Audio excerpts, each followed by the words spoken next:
Hello all, welcome to தாடி dudes Facebook பக்கத்துக்கு உங்கள் எல்லாரும் அன்புடன் வரவேற்கிறோம்.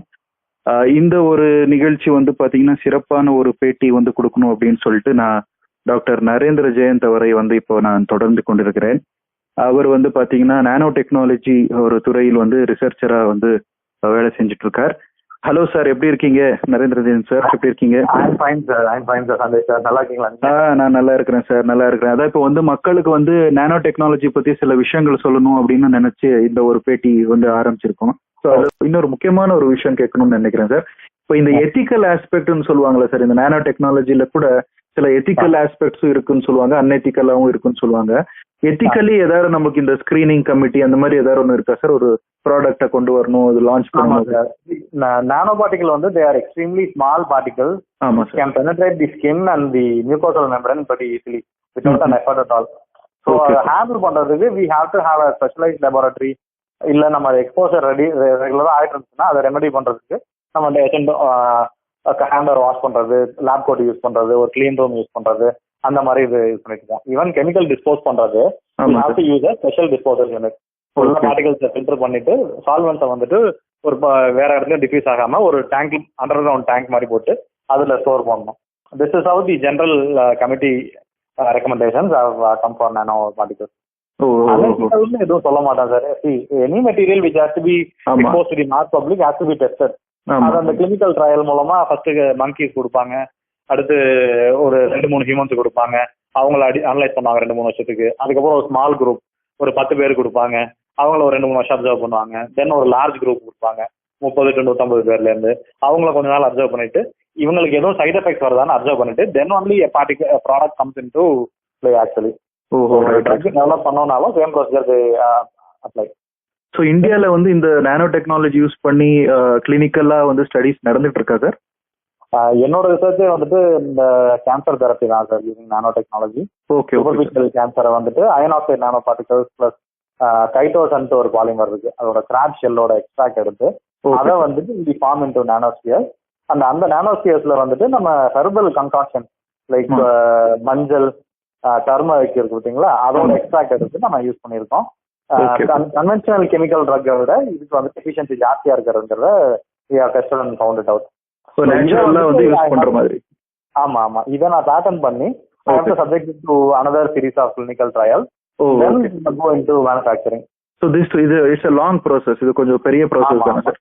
பேட்டன்டிங் அண்ட் வரைக்கும் நடக்குது. ஓஹோ, ரைட் சார். அது தனிப்பட்ட கமிட்டிஸும் இருக்கும் இல்லைங்களா சார்? ஆமா சார், ஆமா சார். ஓஹோ, எத்திக்கல் கமிட்டி மாதிரி வச்சிருப்பாங்க. அந்த ethical committee will comprise of a general physician, a veterinary doctor and a pharmacy specialist. இவங்க எல்லாருமே they will observe the side effects, அது என்னென்ன ரிசல்ட் வந்திருக்கு, கன்வென்ஷனல் இதுக்கும் இதுக்கும் அட்வான்டேஜ் என்ன, எல்லாத்துக்கும் ஓகே கொடுத்தாங்க அப்படின்னா தான் then only we can proceed. ஆக்சுவலா ஒரு ப்ராடக்ட் டெவலப் பண்றதுக்கு we form a committee called ethical clearance committee. அதுல இந்த மெம்பர்ஸ்லாம் வந்துட்டு கிளியரன்ஸ் கொடுத்தோம்னா தான் we go in for large scale manufacturing even. ஓஹோ, ரைட் சார். சார் இன்னொரு விஷயம், இந்த பக்மின்ஸ்டர் ஃபுல்லர் அப்படின்னு சொல்லி ஒருத்தர் இருப்பாரு, அவர் வந்து அந்த பக்கி பால்ஸ் ஏதோ ஒன்று இது பண்ணியிருப்பாரு, அது ஏதோ நானோக்கு சம்பந்தப்பட்டதா சார்? ஆமா சார், ரிச்சர்ட் ஸ்மாலின்னு பேர் அவர் பேரு. Okay sir. he was the one who found out these bucky balls. He was blasting various metals with laser beam. Pulse laser beam வந்துட்டு டெபாசிட் பண்ணிட்டு இருந்தாப்ல. அத அந்த மெட்டலோட இம்பாக்ட் பண்றப்ப he found several particles are being formed.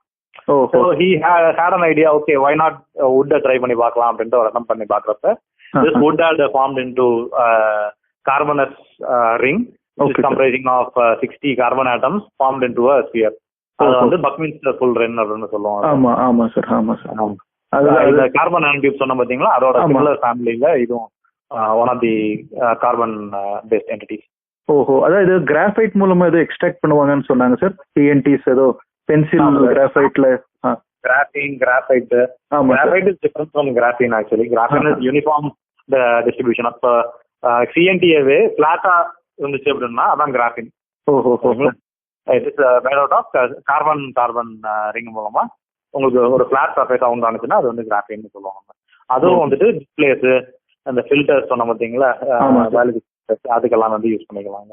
ஓஹோ sir. அப்புறம் இன்னொரு விஷயம் கேட்கணும்னு நினைச்சேன், இந்த எக்யூப்மெண்ட்ஸ் எல்லாம் இருக்கு இல்லைங்களா, இப்போ வந்து நீங்க சொல்லிட்டு இருந்தீங்க அல்ட்ரா வயலட் ஸ்பெக்ட்ரோஸ்கோபி இருக்கு, ஏஎஃப்எம் இருக்குன்னு சொல்லி நிறைய சொல்லிட்டு இருந்தீங்க. ஸோ இதை வந்து எப்படி அவங்க கேலிபிரேஷன் எல்லாம் எப்படி பண்ணுவாங்க? இப்போ வந்து கரெக்டா அந்த எக்யூப்மெண்ட் ஒர்க் ஆகுதா இல்லையான்றது டெஸ்டிங் எப்படி பண்ணுவாங்க? அதுக்கு ஸ்டாண்டர்ட் சாம்பிள்ஸ் கொடுத்துருவாங்க சார். ஓகே. யூவி விசிபிள் அப்படின்னா we will have some iron particles which will have a specific absorption at one particular wavelength. அந்த wavelengthல ஒரு வேல்யூ வரும் எங்களுக்கு 1.5 1.8 அப்படின்ட்டு. பட் இவ்வளவு கான்சென்ட்ரேஷன் பார்ட்டிகல்ஸ் போட்டோம்னா இந்த வேல்யூ வரும்ட்டு அவங்களே சொல்லி கொடுத்துருவாங்க. அந்த இன்ஸ்ட்ருமெண்ட் சப்ளை பண்றாங்கல்ல, they will give a standard. ஓஹோ, ரைட். அதை வச்சுக்கிட்டு பீரியாடிக்கா நாங்க டெஸ்ட் பண்ணிப்போம். இது வந்து லேம்ப் ஃபேடா இருக்கா, இல்ல பவர் இன்டென்சிட்டி குறைஞ்சிருக்கா, டெப்ரி எதுவும் உள்ளார போயிட்டு சிக்னல் கிளியர் பண்ணுதாங்கிறத இந்த சின்ன சின்ன கேலிபிரேஷன் மூலமா நாங்க தெரிஞ்சுப்போம். ஓஹோ. அப்புறம் இந்த எக்ஸ்ரே டைஃபேக்டர்னு ஒரு எக்யூப்மெண்ட் ஏதோ இருக்குன்னு சொன்னாங்களா சார்? அது எதுக்கு சார்? அது எதுக்கு யூஸ் பண்றோம்? ஆமா சார், அது வந்து மெட்டீரியல் கிறிஸ்டலைனா இருக்கா அமார்பஸா இருக்கான்னு பாக்குறதுக்கு சார். ஓகே. இப்ப அமார்பஸ் மெட்டீரியல்னா you will have the atoms oriented in different direction. Crystalline materials அப்படின்னா ஒரு பர்டிகுலர் டைரக்ஷன்ல ஓரியன்ட் பண்ணிருக்கும். அதுலயே மோனோ கிறிஸ்டலைன் மெட்டீரியல் அப்படின்னா ஒரு டைப் ஆஃப் கிறிஸ்டலைனிட்டி மட்டும் இருக்கும். பிசிசினா பிசிசி மட்டும் இருக்கும். பாலி கிறிஸ்டலைன் அப்படின்னா பிசிசி, எஃப்சிசி, எஸ்சிபி, ஒரு காம்பினேஷன் ஆஃப் கிறிஸ்டலைன் ஓரியன்டேஷன்ஸ் இருக்கு. நம்ம வந்து ஃபர்ஸ்ட் இந்த பிசிக்ஸ்ல படிச்சிருப்போம், இந்த கிறிஸ்டலைன் ஸ்ட்ரக்சர் ஆஃப் ஆட்டம்ஸ், அந்த இது சொல்றீங்களா sir? Body centred cube, face centred cube, அதுதானே சார் நீங்க சொல்றது? ரைட். யூனிட் செல்ஸ் யூஸ் பண்ணுவோம். ஆமா ஆமா சார். இந்த மிஷின் வந்து அது வந்து அமார்பஸா இருந்துச்சுன்னா you won't get any signal. கிறிஸ்டலைனா இருந்துச்சு அப்படின்னா ஒரு பர்டிகுலர் பீக் வரும். நம்ம ஃபிங்கர் பிரிண்ட் மாதிரியே வந்துட்டு இப்ப அயன் ஆக்சைடு அப்படின்னா அதுக்குன்ட்டு ஒரு 33, 34ல ஒரு பீக் வரும். சிலிக்கா அப்படின்னா 23ல ஒரு பீக், 60ல ஒரு பீக் வரும். It corresponds to 2 different crystalline orientation. இதை வச்சு we can identify, okay, this is this material, this is having this peak, so this is in this crystalline formங்கிறத சொல்லிடுவோம். இது ஐடென்டிஃபை பண்றதுக்கு JCPDS ஒரு டேட்டாபேஸ் இருக்குது, joint commission for powder diffraction standards அப்படின்ட்டு. அதுல வந்து நம்மளோட டேட்டா கம்பேர் பண்ணோம் அப்படின்னா it will give the result. உங்களுக்கு வந்துட்டு இந்த மெட்டீரியல் இந்த காம்போசிஷன்ல இருக்குங்கிறத சொல்லிடுவோம். Right sir. அப்புறம் இன்னொரு விஷயம் சொல்லணும்னு கேட்கணும்னு நினைச்சேன் சார். அந்த இப்போ வந்து நானோ இதுல வந்து நம்ம ரிசர்ச் பண்ற பொதுவாகவே நம்ம கிளீன் ரூம் எல்லாம் யூஸ் பண்ணுவோம், டஸ்ட் எல்லாம் போகக்கூடாது அப்படின்னு சொல்லி.